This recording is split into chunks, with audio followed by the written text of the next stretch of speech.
Xin chào, what's up everybody? Alright, we're in the beautiful wharf in District 1 in Saigon.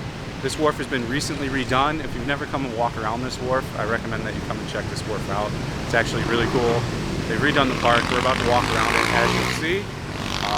Before we get into this video, which is going to be about the hotel prices exponentially raising in Saigon and why they are raising. And I'm going to explain that because I've been hit with this comment a lot, that hotel prices are kind of the same in Hanoi, but they're really going up here. And I think I've got an answer for that, and I've even got like statistical proof that they have drastically gone up in Q3 and Q4, so towards the end of the year.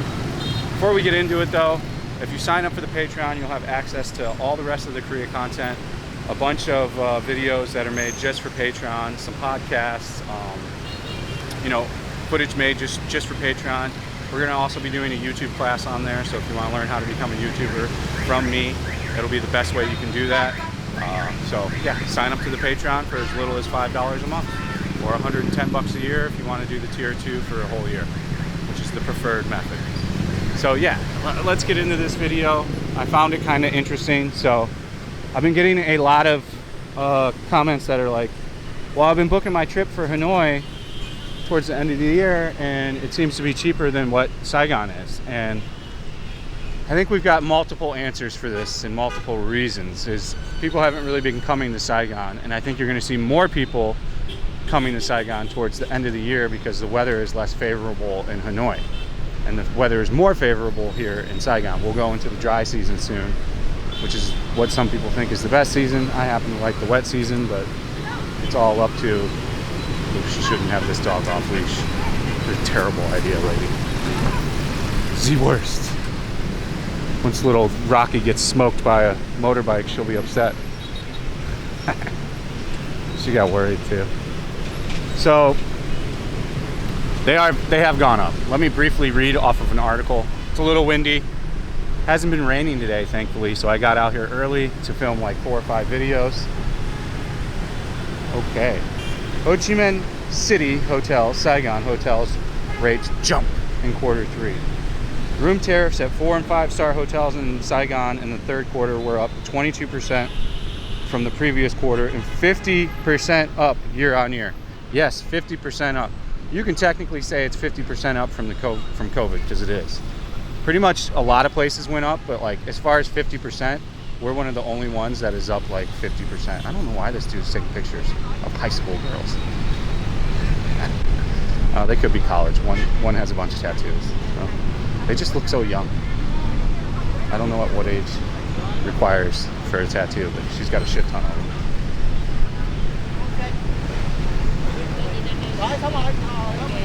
Get it, boys. This is the pose they got them in. So, room tariffs at 4 and 5 stars, 50% year on up, according to Savalis, Vietnam.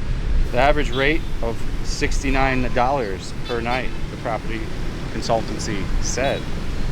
It also reported that the average occupancy rate for all hotels was 58% in the third quarter. A quarter-on-quarter increase of 19%. I mean, that's not a duh. We weren't open quarters ago. 3 quarters ago, we weren't even open, so no big surprise there. But I mean, it just goes to show that that's not too effective. They're only at 58% occupancy. And what they're doing is they're like putting everybody on the same floor. I've noticed it time and time again when I go to different hotels when I'm traveling around. Is they're putting everybody on the same 2 floors and then just like not cleaning and effing with the rest of the other floors to kind of keep maintenance costs down and like the maid having to jump around and stuff, which kind of makes sense from a business standpoint. But I think there's a bit of greed involved here. I think it's a bad idea. I think if you want to attract tourists, your best bet is to just leave it how it was and not try to mark up and try to make back some money. The way that businesses are thinking here is very, very short-sighted. And this happens to be, from what I've noticed from living here for 3 years, business relations is not a thing here. Forming a relationship with someone is very rare here. And caring about a customer and having them come back over and over again is a rarity. It's very, very, very, very uncommon.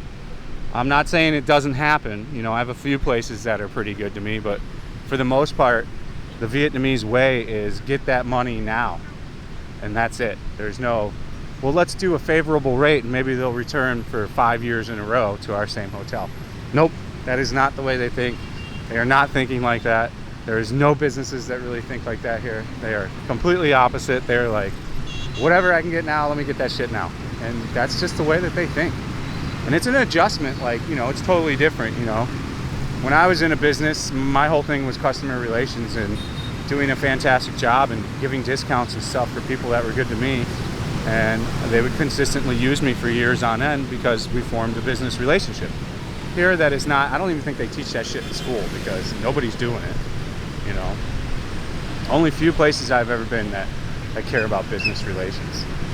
Most places, that is not a thought. VN Express found that rents at 2- and 3-star hotels in Ho Chi Minh downtown areas were up 10 to 15% respectively to $22 to $25 per night and 30 to 40. Now, in my opinion, 30 to 40 for anything less than a 4-star here is insane. You got to realize, like a 2- 3-star, what they call a 2- 3-star here is like a 1-star. It's a room with a bed, a via bed, usually not a window, and a shower with nicks on the wall. Not dirty, but just like old, outdated. Probably smells like a cigarette. You know, hasn't been redone in 20 years. So they're kind of wilding out on what they're charging, and it's pushing people away probably people that are like looking to book a flight and then going to look at the hotel, and then they want to stay in this area. Especially this area is just capped out. I don't know how much this Hotel Majestic is, but it probably claims it's like a 4 or 5 star.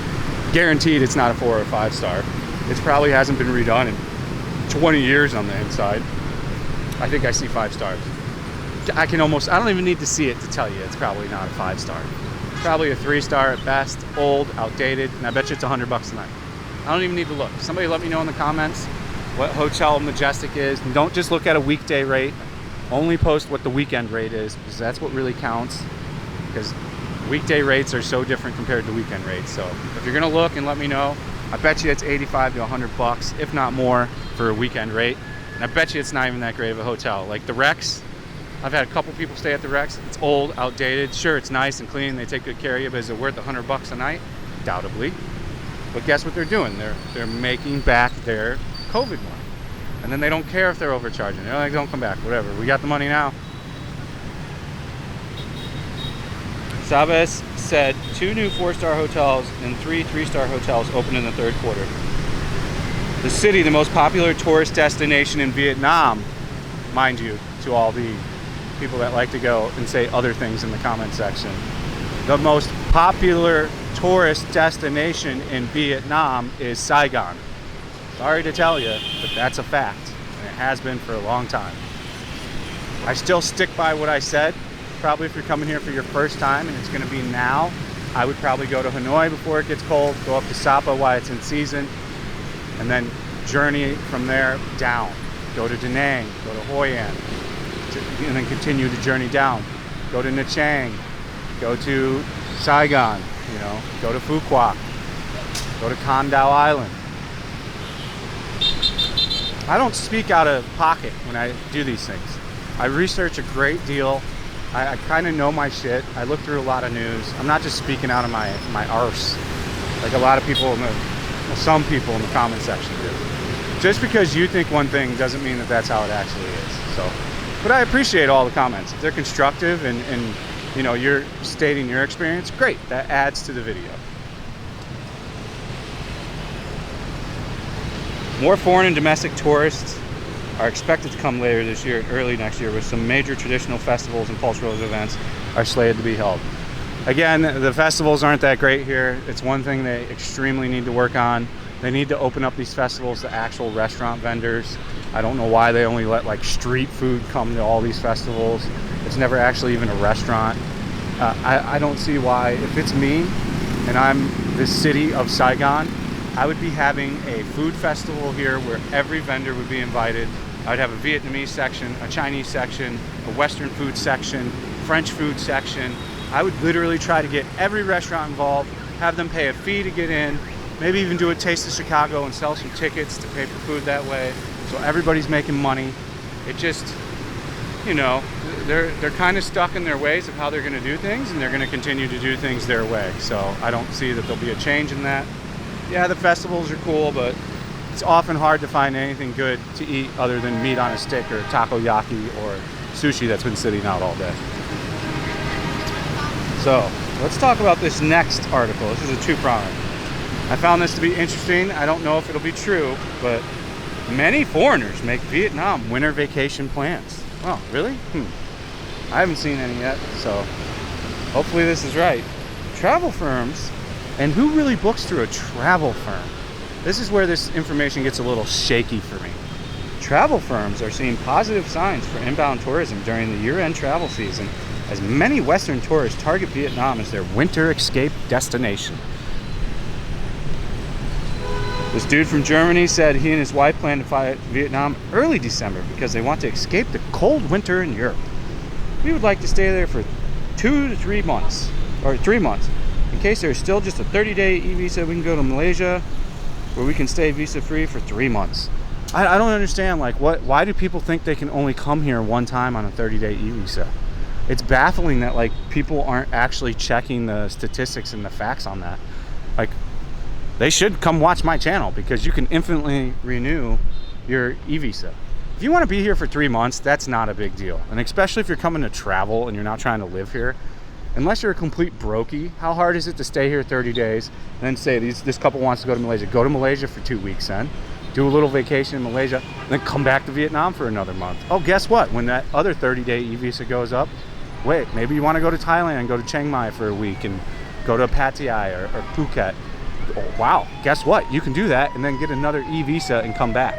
So, I mean, the way that these people like go crazy in the comment section and make statements on VN Express, it's because they haven't really checked their homework. They think that they can only get one 30-day e-visa a year, which is really not the situation. That's the first time I've seen this Saigon River Tour boat out. Lots of things like that are getting back to normal and back to work here. Vietnam has not resumed its multiple entry 3-month tourist visa that was available before the pandemic. One guy said that if their stay is limited to 30 days, his family would first visit their friends in the central beach town of Nha Trang and rent a good apartment there. Over Christmas, we want to invite our best friends over there for a resort stay in Cam Ranh, not far from Nha Trang. If there are longer-term visas, we want to travel to Da Nang, Vinh, Ha Tin, and Hanoi again. From there, we would move to Hai Long Bay for a cruise. Some dude from America said he would visit Ho Chi Minh City this December and stay there for 1 month before flying to Thailand's Phuket. I wonder what he wants to do in Phuket. Hello. In addition to joining the Techcom Bank Marathon, one dude wants to visit several Ho Chi Minh City attractions like the Museum of Fine Arts and the History Museum, which can all be done in a day. That's why I'm like advising, like, if you're going to come here and you're not going to party and you're not trying to meet chicks, to do the north leg and then travel down from that, especially if you're going to be here like 2 or 3 weeks or a month. If you plan on staying the full month here, I would not park up in Saigon the whole time. I love Saigon. I could clearly do that if I was visiting, and that is what I did when I first got here this last time and moved here, is I just kind of stayed put in Saigon because it was a tremendous time then. You know, pre-COVID, it was it still is fun. There's still lots of partying. People are like asking me, is there any partying then? I mean, you're making it sound like it's that. It's just different, you know, like Boy Vane is not the Boy Vane it used to be. Boy Vane's an overpriced racket now, you know. Bentham Market used to be great. You used to be able to haggle easily and get cheap shit. Now everybody's trying to make back COVID money. It's changed, but there'll be a time when it churns back to how it was.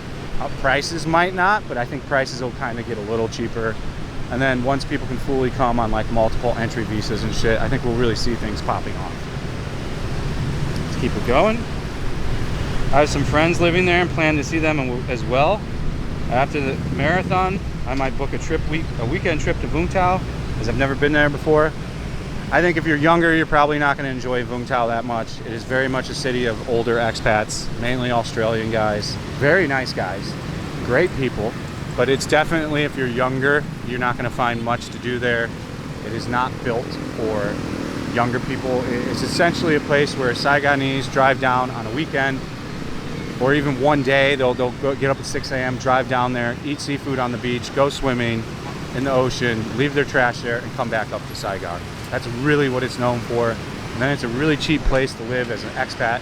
So you'll see a lot of expats living there on a budget, which is usually most of the older gentlemen. Not that I'm trying to like clump people into one thing. It's very rare to find younger guys and younger girls living there that are expats. I like Vung Tau, but it's not for everybody. On a Facebook group called Vietnam Travelers, which in my opinion, Facebook groups are total garbage in Vietnam. It's the same as the people that comment in VN Express. It's just hateful people that are mad they can't come live here on a one-year tourist visa anymore. Many foreign tourists have asked for information about the weather in Vietnam in November and December because they plan to take their family there for a winter vacation. Many tour operators specializing in serving inbound tourists say they are seeing positive signs for the inbound tourism market for the peak year-end travel season. Some dude, Deputy Director of Marketing and Communications at Saigon tour operator Saigon Tours, said her company will bring several groups of foreign tourists from the US, Europe, and Australia to Vietnam from November until February of next year. Any of these tour groups are old people, to be honest with you. I see them all the time. You rarely see a younger person. I mean, younger, I mean under 50 in the tour group. So, like, what kind of person that's under 45 is booking a tour group? You know, they're just using all this shit online like everybody else does. Booking.com and all that, Traveloka, all that, so.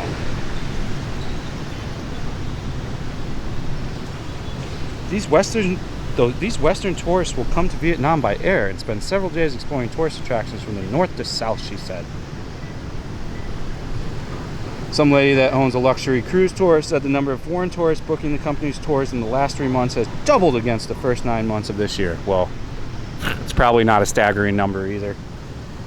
He hoped the figure would reach 80% by the end of the year as the international tourism market recovers. So far this year, Vietnam has only received 1.8 million foreign visitors, or 30% of the annual target of 5 million. So, I mean, the proof's in the pudding there. You know, people are not choosing Vietnam, really.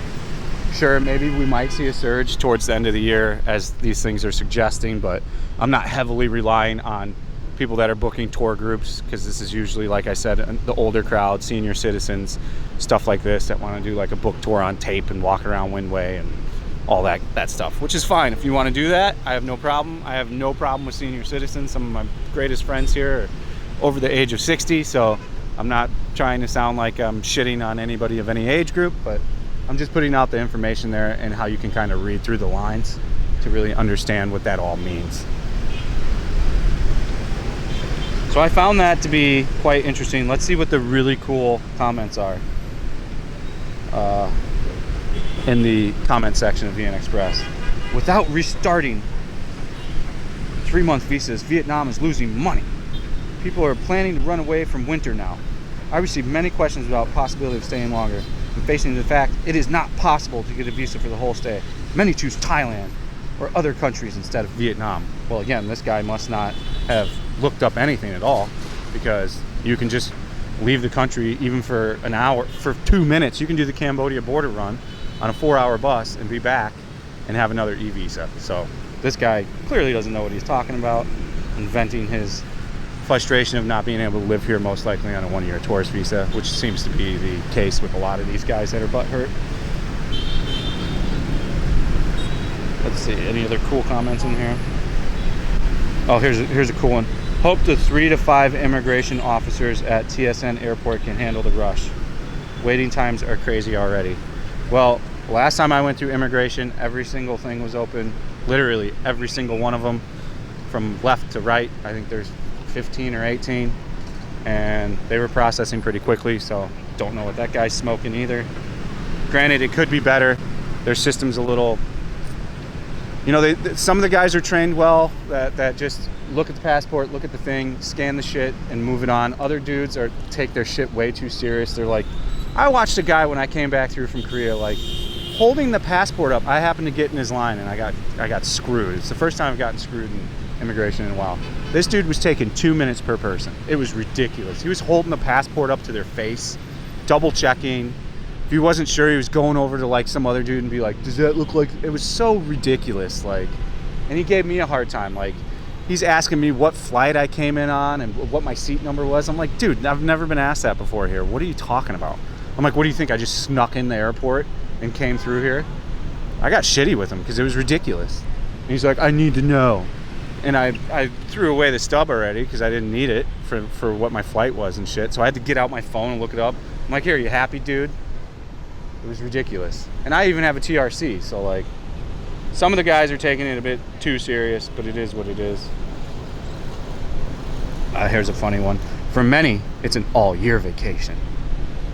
The visa system needs an overhaul. Even a trip to the immigration in Saigon is not a guarantee of obtaining a visa. I know of people living here and owning property over 10 years and still have to do visa runs.